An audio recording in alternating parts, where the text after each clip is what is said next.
श्रद्धा, अच्छा केतु धर्म है और राहु सर है, बुद्धि है, तो क्या बिना राहु के अच्छे कॉम्बिनेशन के केतु फेल हो जाता है या कोई संबंध नहीं है दोनों का? नहीं, दोनों का संबंध है, क्योंकि दोनों एक ही थे, अलग अलग हो गए, वो तो एक पूरी पुरानी कथा है, उस पर हम नहीं जाएंगे, लेकिन दोनों का कनेक्शन है और दोनों हमेशा 180 पे ही रहते हैं पत्रिका के अंदर, आमने सामने ही होता है। ऐसा नहीं होता किसी का राहु तीसरे घर में बैठा है तो केतु उसका पहले घर में बैठा होगा, किसी की जन्म पत्रिका में नहीं होता, 180 पे ही होते हैं, आमने सामने ही होते हैं, तो एक ही हो गए ना, कितना बड़ा इम्पैक्ट है। तो केतु आपका राहु आपका फ्यूचर है, केतु आपका पास्ट है। ओके। पास्ट में जो चीजें आप कर आए, ठीक है, उनको आप भोग रहे हो, और जो आप अभी सोच रहे हो कि मैं आगे ये करूंगा, जो आपका फ्यूचर है वो आपका राहु डिसाइड करेगा। तो ये दोनों का जो एक्सेस बनता है हमारी जन्म पत्रिका के अंदर राहु केतु का, वो आपका पास्ट और आपका फ्यूचर सिर्फ इन 2 ग्रहों पे डिपेंड होता है, बहुत ज़्यादा, बहुत ज़्यादा। अगर किसी की मास्टरी है इन 2 ग्रहों के ऊपर भी, तो वो अपनी लाइफ के अंदर बहुत सारी चीज़ें बैलेंस कर सकता है और बहुत सारी चीज़ें जान सकता है अपने फ्यूचर के बारे में और अपने पास्ट के बारे में। क्योंकि पास्ट में जो चीज़ें आपने अगर गलत करी, कुछ भी, जैसे कि कोई आजकल ऐसे बहुत दोष होते हैं, शापित दोष होता है, पितृ दोष होता है, काल सर्प दोष होता है, ये सारे दोष राहु केतु से ही बनते हैं। अच्छा, ठीक है ना, क्योंकि उनका अगर गलत तरीके से वो है प्लेसमेंट, तो ये दोष आपके बनेंगे। इस स्थिति में इंसान डिस्टर्ब रहेगा। डिस्टर्ब कहाँ से रहेगा? मेंटल डिस्टर्बेंस रहेगी उसको। हो सकता है अचीव कर लिया उसने, हो सकता है कामयाब हो गया हो, पैसा कमा लिया हो, इससे आत्मा की शांति का कोई मतलब नहीं है।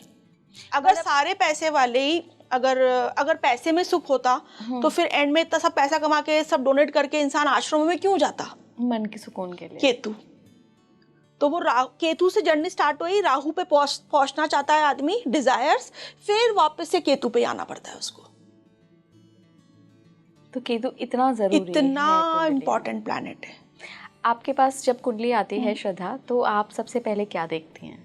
मैं तो सबसे पहले तो देखो चंद्रमा ही देखा जाता है, क्योंकि मून आपके, हाँ, आपका माइंड, स्टेट ऑफ माइंड है, आपके इमोशंस है, और चंद्रमा से ही फिर आगे, क्योंकि केतु भी मतलब मैं बहुत ज़्यादा देखती हूँ किसी का भी, क्योंकि भाई कोई भी एस्ट्रोलॉजर के पास में आया तो वो परेशान है इसलिए आया है, ठीक है ना।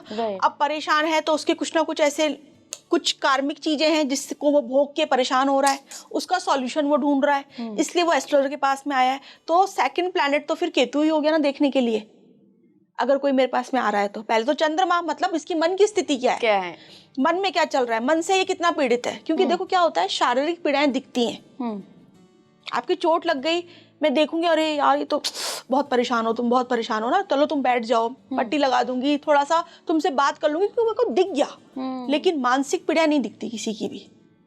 आज आपके मन में कितनी चीजें चल रही होगी, आप आराम से यहाँ बैठे, मेरे मन में, मैं कहीं से आई हूँ, कितनी चीजें चल रही होंगी आपको नहीं पता, लेकिन हम ऐसे बैठे हैं, फिजिकली तो सही दिख रहे हैं, लेकिन मन में क्या चल रहा है ये नहीं पता। वो मन की स्थिति आपकी चंद्रमा बताएगा, क्योंकि मानसिक पीड़ाएं बहुत खतरनाक होती हैं।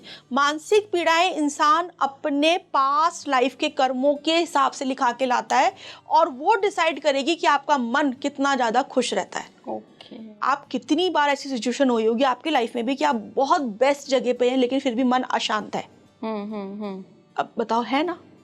या फिर मन कहीं पर भी, आप धूप में भी खड़े हो, लेकिन कुछ लाइफ में ऐसी चीज हो गई कि आपको धूप का भी फर्क नहीं पड़ रहा, तो भी आप खुश हो, तो वो चंद्रमा है। तो सबसे पहले मून हो गया, ठीक है, फिर केतु है। क्योंकि केतु इसलिए क्योंकि वो मेरे पास में आया है तो कुछ पीड़ा में है।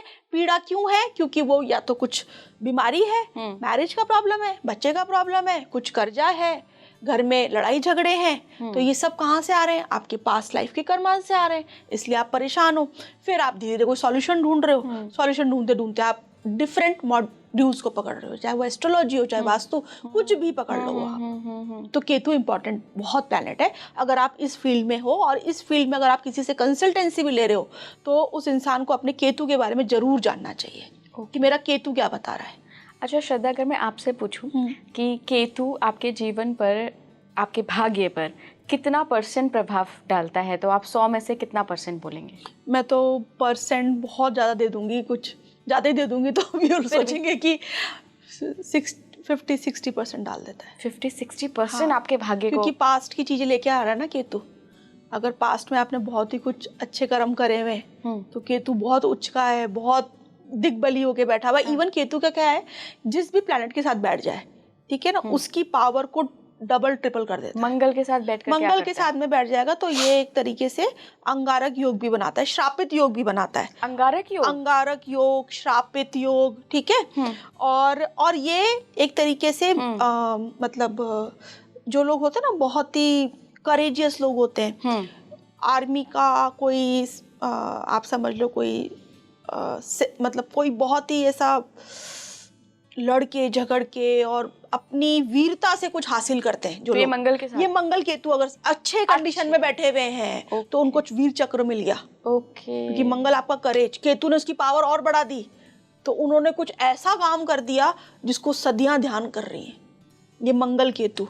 और अगर ये बैड नेगेटिव में तो सीरियल किलर्स, अच्छा, इतने लोगों को मार दिया पता भी नहीं चला कब। हाँ, राइट। तो ये इस तरीके से मंगल केतु बहुत एक्सट्रीम एनर्जी हो गई। मंगल फायर, केतु ने उस फायर को डबल ट्रिपल कर दिया। अब वो उस फायर को, देखो एनर्जी है, उस एनर्जी से आप इलेक्ट्रिसिटी बना लो या एटम बम बना लो। एक तो आपको चीजें दिखा रही है और एक डिस्ट्रक्शन लेकर आ रही है। वो एनर्जी को इंसान अपनी लाइफ में कैसे चैनलाइज कर रहा है, कैसे यूज कर रहा है। मंगल केतु वाले बहुत अच्छे सेना नायक हो सकते हैं, आर्मी, पुलिसमैन, मिलिट्री, इन जितनी भी ऐसी जो फोर्सेस हैं यहाँ पे बहुत अच्छा काम करेंगे। और नेगेटिव है तो आतंकवादी हो जाएगा, झगड़ा करेगा रास्ते में। अगर छोटा मोटा कोई ऐसे ही रोड चलता इंसान है तो हर किसी से झगड़ा कर रहा है, चेन स्नैचर बन गया। ये केतु और मंगल, ये मंगल केतु खराब दिशा में, क्योंकि डर ही नहीं है अब बिल्कुल ही लफंगापंती पे आ गया, गुंडागर्दी पर आ गया। ये खराब मंगल केतु है। ऐसे ही जुपिटर केतु अगर अच्छा है तो वो बहुत बड़े, जैसे दलाई लामा बन गए, सदगुरु हो गए, या प्रेमानंद जी। गुरु केतु का बहुत अच्छा कॉम्बिनेशन, क्योंकि गुरु ज्ञान, केतु ने उस ज्ञान को डबल कर दिया। और गुरु का ज्ञान बहुत सिंपल। और केतु और शुक्र और केतु भी, हाँ, अगर ये अच्छा है तो बहुत आर्टिस्टिक बना देगा आपको। आप अपनी जिस भी फील्ड में है, अगर आप सिंगर हैं, आप फैशन डिजाइनर है, आप मॉडल हैं, तो आप बारीकियों पे काम करेंगे जिस पे कोई नहीं कर रहा काम, और उसकी वजह से आप लाइमलाइट में आएंगे, आप फेमस हो जाएंगे। और आपकी जो बारीकी, क्योंकि केतु बारीक चीजें ना, वो कोई सब उसको मतलब उन चीजों को पकड़ के, और आपको मतलब वो केतु कहाँ पहुंचा देगा। अच्छा, ये हम कैसे देख रहे हैं श्रद्धा जी कि कुंडली के जो घाना है, हाउसेस हैं, उस हाउस में, वो हाउस किस ग्रह का है, उस ग्रह में केतु हो, उस कोई भी हाउस में बैठा हुआ है केतु, सपोज किसी के 4th हाउस में शुक्र और केतु बैठा हुआ है, दोनों साथ हैं ग्रह, दोनों साथ बैठे हुए। एक बार एग्जांपल ले लेते हैं, दोनों कॉम्बिनेशन में बैठे हुए, कॉम्बिनेशन की बात कर रहे हैं। अच्छा, मंगल केतु एक साथ बैठे हुए किसी भी भाव में बैठे हुए हैं, ओके, ठीक है। गुरु केतु किसी भी भाव में एक साथ बैठे हुए। अब इसमें भी डिफरेंस हो जाता है कि किस भाव में। अगर ये गुरु और केतु 9th हाउस धर्म का है, अगर इसमें बैठ जाए तो हाँ राइट, 8th हाउस में बैठ जाए ये गुरु और केतु, तो ऐसे लोग रिसर्चर हो जाएंगे, रिसर्च करेंगे, गुरुओं की चीजें खोज के लेकर आएंगे और दुनिया को बताएंगे।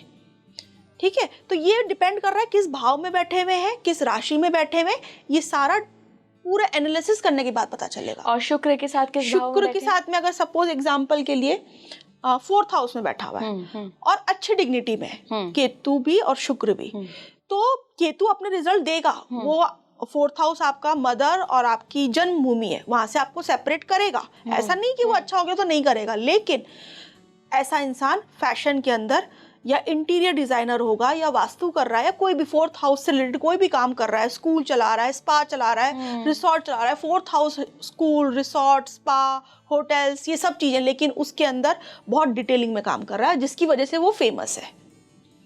लेकिन सेपरेटिव टेंडेंसी भी देगा, जो केतु का मूल तत्व है।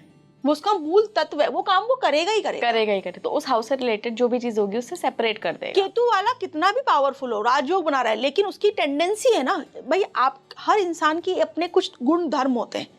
अपन बोलते हैं ना कि यार कुछ चीजें बेसिक नहीं जाती आदमी की, अपन बोलते हैं ना यार बेसिक नेचर है ये इसका, ये बेसिक नेचर नहीं जाएगा। तो केतु का बेसिक नेचर है सेपरेट करना चीजों से। तो वो इंसान समय समय पे चीजों से, लोगों से, संसार से, खुद से सेपरेट होता रहेगा। जिसकी वजह से वो परेशान रहेगा। श्रद्धा, कौन से हाउस में किस ग्रह के साथ बैठकर केतु रातों रात एकदम धनवान बना देता है? शुक्र के साथ बैठ जाए और कुछ भाव है जैसे 11th हाउस में 8th हाउस के अंदर अष्टम भाव, क्योंकि सडन इवेंट्स को दिखाता है। क्योंकि अभी आपने वैसे क्वेश्चन ही पूछा है रातों रात अचानक, तो अचानक जो चीजें देने वाली ना वो अष्टम भाव है जन्म पत्रिका का, और वहां पे अगर केतु है तो ऐसा इंसान सबसे पहले तो सेल्फ मेड होता है। बिल्कुल आंख बंद करके बोल सकते हैं उसको, उसमें कोई मतलब कोई राशि की जरूरत नहीं है, मैं बोलूं कोई दृष्टि की जरूरत नहीं है। केतु बैठा है अष्टम में, उसको बोल दो कि तुम सेल्फ मेड हो। इन लॉज, अगर लड़का है या लड़की है तो इन लॉज से तुम सेपरेटिव रहोगे, क्योंकि अष्टम भाव इन लॉज है, ठीक है। लेकिन ऐसे लोग कुछ ना कुछ लाइफ में ऐसा कुछ करते हैं, उनको भी नहीं पता होता, अननोन होते हैं वो लोग भी, और रातों रात वो फेमस हो सकते हैं, ऊंचाइयों पे जा सकते हैं। 10th हाउस का केतु अगर पावरफुल बैठा हुआ है, 10वें घर में केतु पावरफुल बैठा हुआ है, तो राजनीति के अंदर बहुत हाइट्स पे रातों रात तख्ता पलट बोलते हैं, एक लैंग्वेज है पॉलिटिक्स में यूज होती है, वो कर सकता है। तख्ता पलट कर दिया, वो केतु करता है, एक्चुअल में केतु करता है, और कोई प्लैनेट नहीं करता है। जिन लोगों की लॉटरी लग जाती है वो अष्टम भाव में अगर केतु बैठा हुआ है तो क्योंकि पास्ट लाइफ में अष्टम भाव आपकी पास्ट टाइप की चीजें भी हैं, और अष्टम भाव आपका छुपा हुआ धन है, और अष्टम भाव आपने पास्ट लाइफ में कितने पुण्य कर्म किए थे, अष्टम भाव से वो निकल के आते हैं, या बैड कर्म किए थे, तो आपने पास्ट लाइफ में बहुत ज्यादा डोनेशन, अपन बोलते ना यार ये तो इंसान इतना दान पुण्य करता है लेकिन इसको अभी तक कुछ नहीं मिला, ठीक है। तो वो 8th हाउस में अगर इस लाइफ में इसका केतु बैठा हुआ है और पॉजिटिव है, तो रातों रात कुछ लॉटरी खुल गई, क्योंकि पास्ट में उसने इतने धर्म पुण्य किए थे, इतने डोनेशन किए कि इस लाइफ में वो बम्पर डम्पर अवार्ड मिल गया उसको।